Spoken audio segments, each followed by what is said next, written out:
I never imagined that stopping my truck on a rainy night would change my life forever.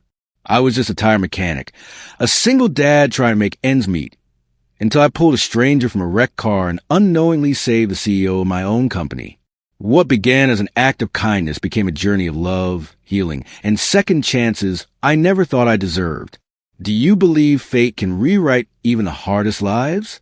If yes, like this video and share your thoughts in the comments. The hum of the old truck filled the silence as I drove through the back roads. My girls had fallen asleep in the back seat. Lily curled against the window, Emma clutching her stuffed bunny like it was life itself. The soft snore coming from her seat made me smile for a second, then fade just as quick. Another double shift. Another night wondering if I could stretch a few more dollars before rent came due. The radio played some old country tune, barely cutting through the noise in my head. I was thinking about the overdue bills on the counter, the busted heater home, and whether I had enough gas to make it a payday. Just another tired night. Then my headlights caught something. Metal twisted into metal. A luxury sedan smashed into a guardrail. Steam hissed from the hood. For a second, I thought about driving on. Someone else would stop, right? I had my girls with me. They were my whole world. But the thought hit me. What if it were them? What if it were Lily or Emma trapped in that car? I pulled over. Stay here, okay? I whispered to the girls. Daddy's just going to check something real quick. Lily stirred. Is someone hurt? I think so, baby. Lock the doors. The rain started just then. Thin, cold drops hitting my jacket as I jogged toward the wreck. The closer I got, the more I smelled burnt rubber and gasoline. The driver's door was jammed. I knocked on the window. Ma'am, can you hear me? No response. Just a faint groan. I tried the passenger side. It creaked open. Inside, I saw her. A woman in her 30s. Blood streaked down her forehead. Expensive suit torn at the sleeve. Her phone lay cracked beside her. She was breathing, shallow but steady. Hey, don't move, I said, crouching down. Help's coming, okay? You're gonna be fine. Her eyes fluttered open for a second. They were hazel, sharp but dazed. She tried to say something, but it came out like a whisper. Don't let me fall asleep. I swallowed hard. You're not gonna. I got you. I grabbed my phone with shaking hands and called 911. Yeah, there's been an accident. Highway 9 near mile marker 12. One passenger. Looks bad. Please hurry. The operator's calm voice was the only thing keeping me together. I followed her instructions, kept the woman talking, checked her pulse. My knees were soaked in mud, my hands trembling. She winced as I adjusted her head slightly. What's your name? I asked. See Claire, she whispered. Okay, Claire. I'm Ethan. You're not alone, all right? She looked at me for half a second, really looked at me, and I saw fear turn to trust. Then her eyelids fluttered again. Hey, stay with me, I said quickly, tapping her shoulder lightly. You've got to stay awake. You're going to see your family again, you hear me? Family, she murmured. I don't have anyone. The words cut deeper than I expected. I wanted to tell her she was wrong, that someone cared, but the sirens in the distance grew louder, echoing off the wet pavement. The paramedics arrived fast. Red and blue lights painted the road in flashes. One of them pulled me back gently. Sir, we've got it from here. I nodded, backing away. My heart pounded as they lifted her onto the stretcher. For a moment, her hand slipped from the blanket, fingers brushing the air. Without thinking, I took it. Hey, I said softly. You'll be okay. You hear me? Her lips moved again, just one faint word before she passed out. I couldn't catch it. Dad! Lily's voice called from the truck. I turned. She was standing at the window, eyes wide, Emma peeking from behind her shoulder. Is she gonna die? I shook my head. No, sweetheart, not tonight. They watched as the ambulance pulled away, the lights fading into the distance. The rain had stopped, but I couldn't move yet. Something about that woman, her face, her voice, it stayed with me. When I finally climbed back into the truck, Lily whispered, You did good, Daddy. I just smiled weakly and started the engine. But as the road stretched ahead, my thoughts stayed behind. with a stranger whose name I couldn't stop repeating in my head. Claire. I didn't know it then, but that night wasn't just about saving a life. It was a night that would change all of ours. I couldn't get her face out of my mind. Even after a few days, that moment, her hand slipping from mine, the way her voice cracked when she said she had no one, kept replaying. But life doesn't stop, not for men like me. Dad, you forgot the jelly again. Lily's voice snapped me back as she waved a half-made sandwich at me. Then I guess it's a peanut butter only day. I muttered, searching the near-empty fridge. We're out. She frowned. You said you'd go grocery shopping. I said I'd try. Emma giggled from her chair. You always say that when we don't have money. Her honesty stung, but I couldn't even be mad. I ruffled her hair. You're too smart for 6, you know that? I know, she said proudly, swinging her legs. I packed their lunches, if you could call 2 sandwiches and an apple lunches, and force a smile. All right, shoes on. Bus comes in 5. Lily grabbed her bag. Are you still thinking about that lady? I froze for a second. What lady? The one from the car. You kept saying her name in your sleep. I exhaled slowly. Claire. Yeah, I just hope she's okay. She will be. Lily said with the kind of faith only kids have. You helped her. If only life worked that way. Once they were on the bus, I sat in my truck for a while, staring at the steering wheel. The engine coughed like an old man with a bad lung. The gas light blinked. I rubbed my eyes and whispered, one more week, buddy. Just one more week. At the auto shop, the smell of oil and burnt metal hit me the moment I walked in. Mike, my coworker, was already under a car. Hey, hero, he called out, his voice echoing. Save any more rich ladies lately? I groaned. You heard about that? Whole town did. EMT said some fancy woman in a business suit got rescued by a grease monkey. He smirked. Bet she didn't even say thanks. She did. I said quietly, grabbing a wrench. He shrugged. Yeah. Well, people like that forget us the second they heal up. Maybe he was right, but I didn't say anything. I just worked, wiping sweat, fixing engines, pretending the noise was enough to drown out my thoughts. By lunch, I'd earned $30 in tips. By evening, I'd already promised it to the landlord. At home, the girls were watching cartoons on low volume. Lily jumped up when I came in. Dad, guess what? I got a gold star for spelling. That's my girl, I said, forcing enthusiasm. Let's celebrate with instant noodles. Emma clapped. Yay! It broke me a little.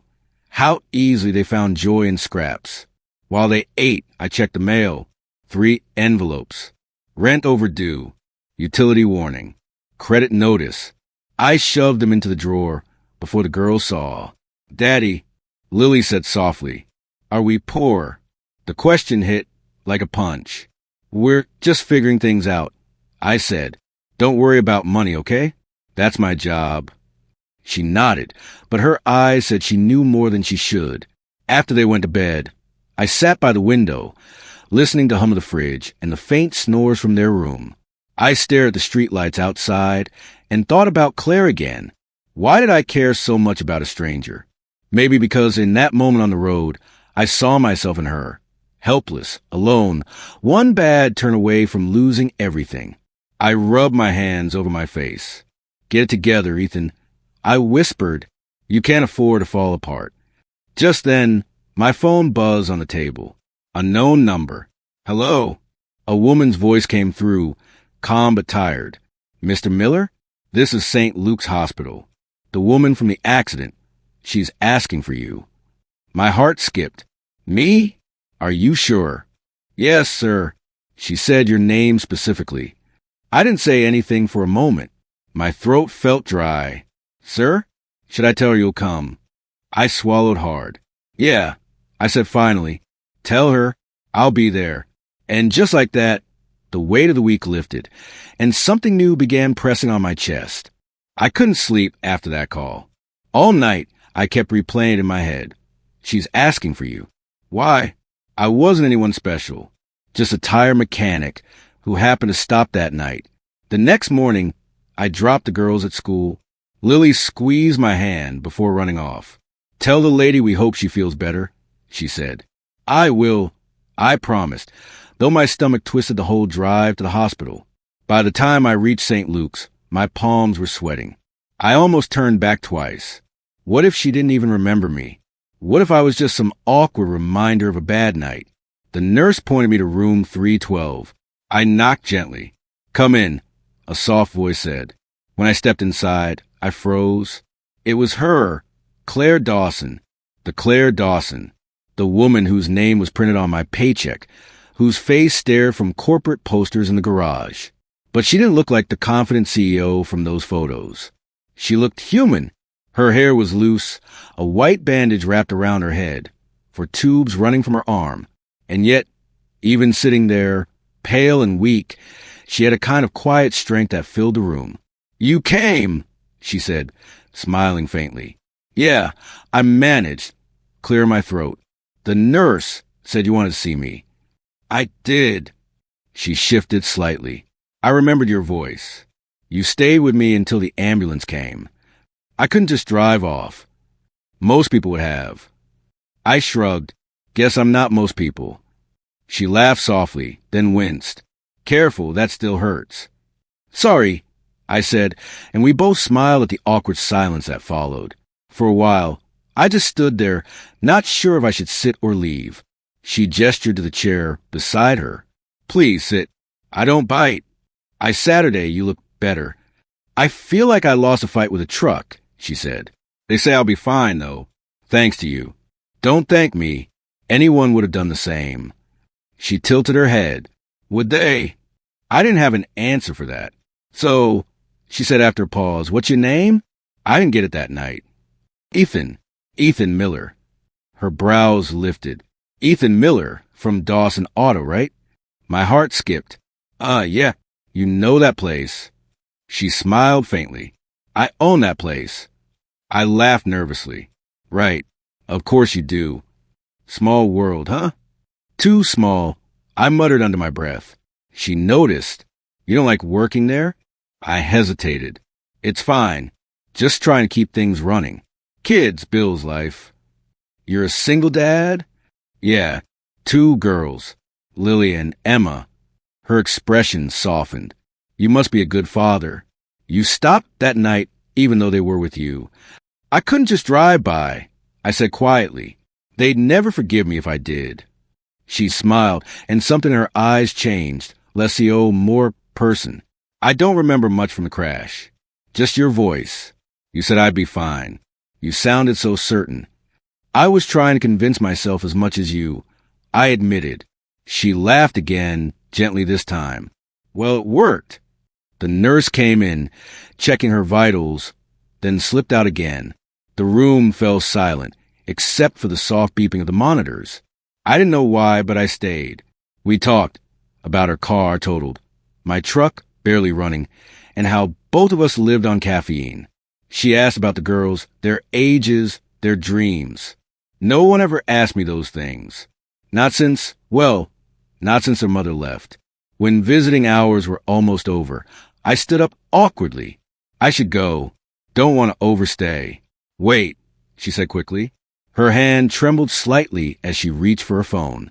"Can I have your number? Just in case I need to thank you properly. Or, if my car ever explodes again." I chuckled. "Sure."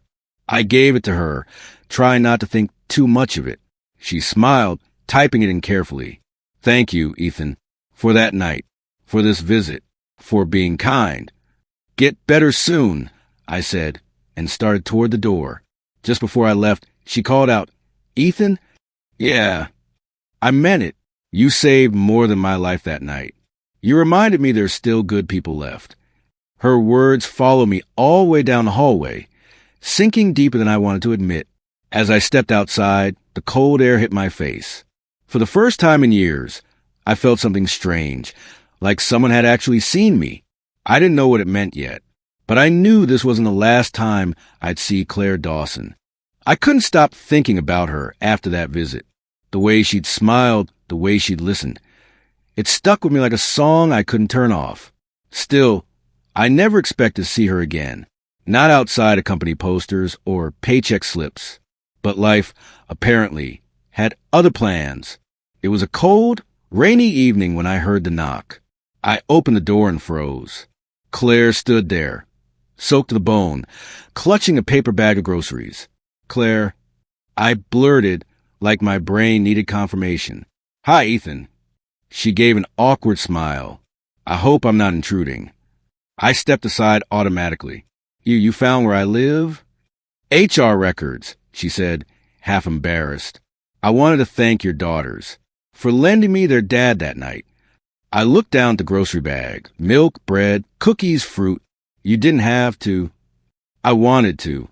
Before I could protest, Lily appeared behind me, rubbing her eyes. "Dad, who's that?" I hesitated, but Claire crouched down, smiling. "Hi there. You must be Lily." Lily blinked, shy but curious. "How do you know my name?" "Your dad told me." "I'm Claire." Emma peeked from behind Lily, clutching her bunny. "Are you Daddy's friend?" Claire's smile softened. "I'd like to be, if that's okay."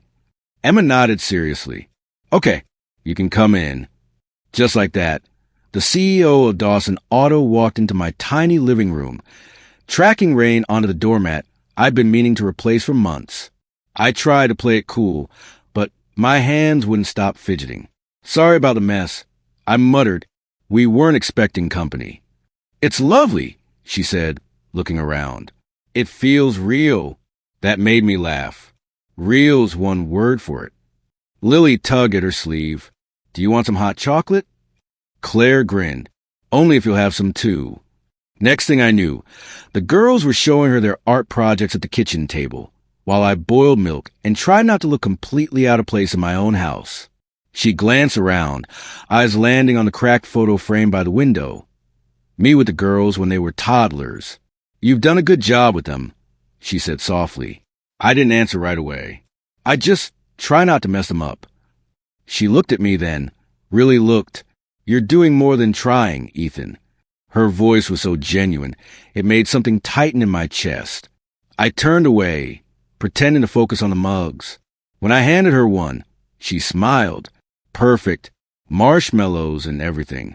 "Yeah," I said, scratching my neck. "Lily insists. Says it's not real hot chocolate without them." Lily puffed her chest proudly. "It's true." We all laughed. The sound filled the room, warm and strange, like it hadn't belonged here for a long time. Later, she helped Emma with her spelling homework, sitting cross-legged on the floor like she belonged there. The rain drummed on the roof, and for once, I didn't mind the sound. Watching her, this woman who ran a company, who could have been anywhere else, sitting on my worn carpet helping my little girl spell adventure, it did something to me. "Claire," I said quietly, leaning against the wall, "why are you really here?" She looked up, a faint smile playing on her lips. "Because you showed me what kindness looks like when no one's watching." I wanted to say thank you properly. I didn't know what to say. I just nodded. When she finally stood to leave, the girls begged her to come back. She promised she would. At the door, she paused. "I hope tonight wasn't too strange." "Strange," I said, smiling, "but good strange." Her eyes lingered on mine for a moment longer than necessary. "Good," she whispered. Then she turned and disappeared into the rain. I stood there long after she was gone, the smell of rain still hanging in the air, her laughter still echoing down the hallway. For the first time in a long time, the house didn't feel heavy. It felt alive. I didn't know it yet, but that warmth was about to be tested, in ways I never saw coming. I couldn't shake the warmth from that night. The sound of Clara laughing with my girls still played in my head like a song stuck on repeat. For a while, I thought maybe things were finally turning around. Then the rumors started. "Cost cutting," Mark whispered beside me in the garage. "Whole maintenance teams getting trimmed down." I tried to shrug it off. Rumors always fly before payroll week. He gave me a look. "Not this time, man. They've got names already." My stomach tightened. "Names!" He hesitated. "Yours is on it." I didn't believe him. Didn't want to. But when I saw the manager's office door close with HR inside and no one meeting my eyes, I knew the silence was too loud. That afternoon, my supervisor handed me an envelope. "I'm sorry, Ethan. You've been one of the best. It's not performance. It's just numbers." Numbers. I repeated, trying not to let the bitterness show. Right. I went home that night pretending everything was fine. The girls ran up with drawings, chattering about Claire visiting again. I smiled and nodded, but my mind was somewhere else. On bills, on rent, on everything that could collapse overnight. I didn't tell Claire. She didn't need to know. She'd done enough. She was my boss, not my savior. Or so I thought. 2 days later, I heard her voice echo through the garage. "Where's Ethan?" Everyone froze. Even the air stopped moving. I stepped out from under a car, wiping my hands on a rag. "Claire?" She looked furious, controlled, but burning. "Why didn't you tell me?" "Tell you what?" I asked, even though I already knew. "That they're letting you go." I swallowed hard. "It's just business, Claire. You don't need to." Her voice sharpened.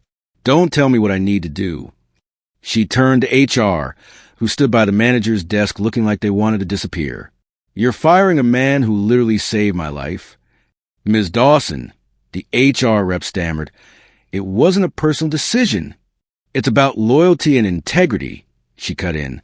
"If you're cutting anyone, it won't be him." The whole garage went silent. Tools stopped clinking. Engines stopped humming. My face burned. "Claire," I said quietly, "please? You're making a scene." She turned to me, eyes softening. "Then let them see what fairness looks like." I didn't know what to say. I just stood there as she walked out, leaving everyone staring after her, and me standing like an idiot, somewhere between gratitude and humiliation. Later that evening, she showed up at my place again. No groceries this time, no smiles, just a tired woman in a dark coat. "Can I come in?" she asked. I nodded. "Yeah." We sat in the living room, the girls already asleep. Rain hit the windows again, like it always did when something heavy was about to happen. "You shouldn't have done that," I said. "People are going to talk." "I don't care," she replied softly. "You didn't deserve it." I ran a hand through my hair. "I don't need saving." She looked at me for a long moment. "You think that's what I'm trying to do?" I didn't answer. She sighed and looked down at her hands. "My husband used to say that too." That caught me off guard. "You were married?" "Was," she said quietly. "He died in a car crash 6 years ago, right after I became CEO." I didn't know what to say, so I didn't. "I thought being strong meant never asking for help," she continued. "But it just made me lonely. And when I saw you, I recognized that same fight in your eyes." Something in my chest cracked open then. Something I'd been holding shut for too long. "I guess we're both bad at letting people in," I murmured. She smiled faintly. "Maybe, but we're learning." For a while, we just sat there in silence, listening to the rain. When she finally stood to leave, she hesitated at the door. "Ethan, you're not fired anymore. But please, don't push me away next time I try to care." I met her eyes. "I'll try." The door closed behind her, and I stood there in the quiet, feeling something I hadn't in years, seen, understood, and scared out of my mind. Because I knew, deep down, this wasn't just about a job anymore. It was about her. After that night, nothing felt the same. The next morning at work, I could feel it. The stares, the smirks, the quiet murmurs behind my back. "Must be nice," one of the guys muttered as I walked past. "Saving the boss lady's life sure pays off." Another voice chuckled. Or maybe he's working overtime in other ways. I clenched my jaw, pretending I didn't hear. My hands kept moving, tightening bolts, checking oil, but my mind was boiling. At lunch, Mark sat beside me and said softly, "You know they're just jealous, right?" "Jealous of what?" I asked, keeping my eyes on my sandwich. "That the CEO shows up at your house. You can't expect people not to talk." I didn't ask her to. I muttered, "She's just kind." Mark gave me a look that said he didn't buy it. "Careful, man. Kindness from people like her always comes with a price. I didn't respond, but the words stung. That evening, I tried to keep my distance. I didn't text Claire back. I didn't answer when she called. I told myself it was for the best. For her, for my girls, for everyone, but she didn't give up easily. 3 days later, I came home to balloons tied to a mailbox and the sound of laughter coming from inside. My heart sank and swelled at the same time. "Daddy," Lily shouted as I stepped in. "Look what Miss Claire brought." The living room was filled with pink ribbons and a small birthday cake shaped like a car, because Lily had once told Claire she wanted to fix cars like Daddy. Claire stood near the table, smiling, holding a wrapped box. "Happy birthday, Lily," she said softly. "I hope you don't mind me crashing the party." Lily ran to hug her. Emma joined in, giggling. I stood frozen. "You didn't have to do this," I said, my voice low. "I wanted to," she replied. "You told me birthdays are hard since their mom passed. I just wanted to make it a little easier." Her words hit something deep. I swallowed hard, my throat suddenly dry. "You shouldn't have. People already talk enough." She looked confused. "Talk." "About us," I said. "About me. They think I'm using you." She frowned. "And you care what they think." I let out a bitter laugh. "I care about my daughters, Claire.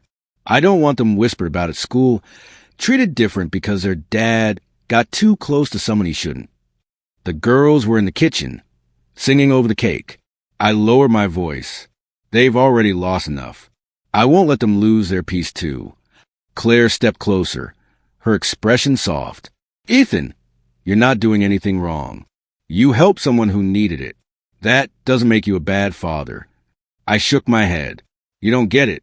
Every time I start a hope for something good, it slips away. Maybe this is life reminding me to stay in my lane." She was quiet for a moment. Then she said, almost in a whisper, "Maybe it's time you stopped punishing yourself." I looked at her, really looked at the woman who could have been anywhere but chose to be here, sitting on my worn-out couch, surrounded by my daughter's crayons and school books. My chest tightened. I don't even know how anymore. She smiled faintly. "Then let someone help you remember." For the first time in years, I didn't have a comeback. I just nodded, feeling something crack open inside me. When the girls sang happy birthday, Claire joined in. Her laughter filled the room like sunlight breaking through clouds. I watched them together, my daughters, and this woman who'd somehow slipped past all my walls, and realized maybe, just maybe, the whispers didn't matter. But deep down, a shadow lingered, a quiet, uneasy feeling that the world doesn't let moments like this last. And I was right, because the very next night, the phone rang, and everything changed again. The phone rang just as I was tucking Emma into bed. I almost didn't answer. It was late, and my hands were still sticky with frosting from Lily's birthday cake. But something in the way it kept ringing, steady, urgent, made my stomach twist. "Hello," I said, wiping my hands on a towel. "Mr. Walker?" The voice on the other end was unfamiliar, official. "This is St. Mary's Hospital. You're listed as an emergency contact for Ms. Claire Dawson." My throat went dry. "What happened?" "She's been in an accident. A company car just outside the airport. She's stable, but you might want to come." I didn't even hang up properly. I just grabbed my keys, shouted to my neighbor to watch the girls, and ran into the night. The drive felt endless. The rain came down hard, blurring the road into streaks of light. My hands gripped the steering wheel so tight they hurt. Please don't take her. Please, not again. When I reached the hospital, the smell of antiseptic and fear hit me all at once. I rushed to the front desk. "Claire Dawson," I gasped. "Car accident." The nurse glanced up. "Room 304. She's unconscious but stable." Unconscious. The word cut through me like glass. I walked down the hallway, each step heavier than the last. Machines beeped in rhythm somewhere nearby. The closer I got, the more my chest felt like it was caving in. When I finally saw her, I stopped breathing. Claire lay there, pale against the sheets, her arm in a cast, a bruise darkening her temple. The woman who'd once walked into my garage like she owned the world now looked fragile, like one wrong touch might break her. I sank into the chair beside her bed. "Hey," I whispered. "It's me?" No response, just the steady beep of the monitor. I leaned back, staring at the ceiling. You know, I used to think saving your life that night was just luck. But maybe it wasn't. Maybe we were supposed to find each other. My voice cracked. You walked into my chaos and made it feel like home again. And I stopped shaking my head. I never told you how much that meant. The door creaked open. A nurse peeked in. "She's still sleeping," she said softly. "You can talk to her. It helps sometimes." "I've been talking," I said, forcing a weak smile. "I just don't know if she hears me." When the nurse left, I took Claire's hand. Her skin was cold but real, alive. "You once told me to stop punishing myself." I murmured. I didn't listen then. But now I get it. Because sitting here, I realize how stupid it is to wait, to keep pretending I don't care. Tears burn behind my eyes. I hadn't cried in years, not even at the funeral, not when I lost everything. But this was different. "I'm scared," I whispered, not of being alone. I've done that before. I'm scared of losing someone who finally saw me. A faint sound broke through the room. I froze. "Ethan?" Her voice, hoarse, soft, but unmistakably hers. I leaned forward instantly. Hey, I'm here." She blinked slowly, her gaze unfocused. "You came." "Of course I came," I said, my throat tightening. "You scared the hell out of me." A faint smile tugged at her lips. "Guess it's my turn, huh?" "What?" "To crash a car." Despite everything, I laughed, a shaky, broken laugh. "You always have to one-up me." Her smile faded, and her eyes filled with tears. I thought I wouldn't wake up. "Don't say that." I whispered.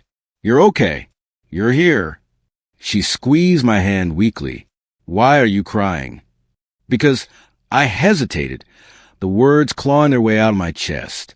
"Because I didn't realize until tonight that I love you." Her breath hitched, and for a moment I thought she might pass out again. But then she whispered, barely audible, "You saved me once, Ethan. I guess I had to save you too." That was it. The dam broke. I pressed her hand to my forehead and let the tears fall. "I don't deserve you," I muttered. She smiled faintly. "You deserve peace. Maybe that's what we can give each other." The monitor beeped steadily beside us, a fragile rhythm of life. I sat there for hours, her hand still in mine, until the sky outside turned pale with morning. And somewhere between the silence and the sound of machines, I realized this wasn't the night everything fell apart. It was the night everything started to heal.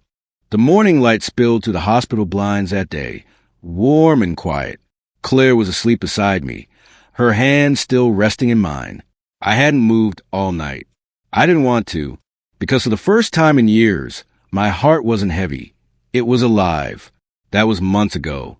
Now, I stood at the same stretch of road where it all began, the place where a car had been crumpled against the guardrail, smoke rising into the dark. The asphalt was clean now. No sign of what had happened, but I remembered every detail. "Daddy, are we going to be late for Mom? Miss Claire?" Emma's little voice broke through my thoughts. I smiled, turning to her and Lily sitting in the back seat. "She's not going to fire me for being late, sweetheart. But yeah, we better go." They both giggled, and it hit me again how naturally they said her name, how easily she become part of our world. At first, I fought it. I kept telling myself it was too soon, too complicated. But Claire never rushed me. She just showed up, helping with homework, cooking dinners, sitting through dance recitals like she'd been doing forever. And somehow, the cracks in my life started to close.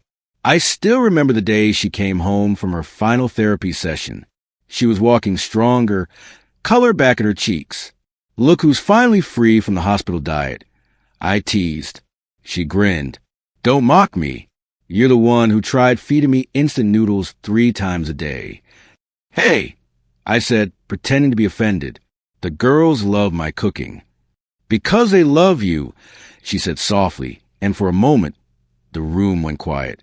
That was the day she kissed me for the first time. It wasn't fireworks or music. It was something quieter, deeper, like coming home. Now, months later, everything felt right. Claire was fully back at work, but she'd changed. She didn't bark orders over phone anymore. She listened. She smiled more.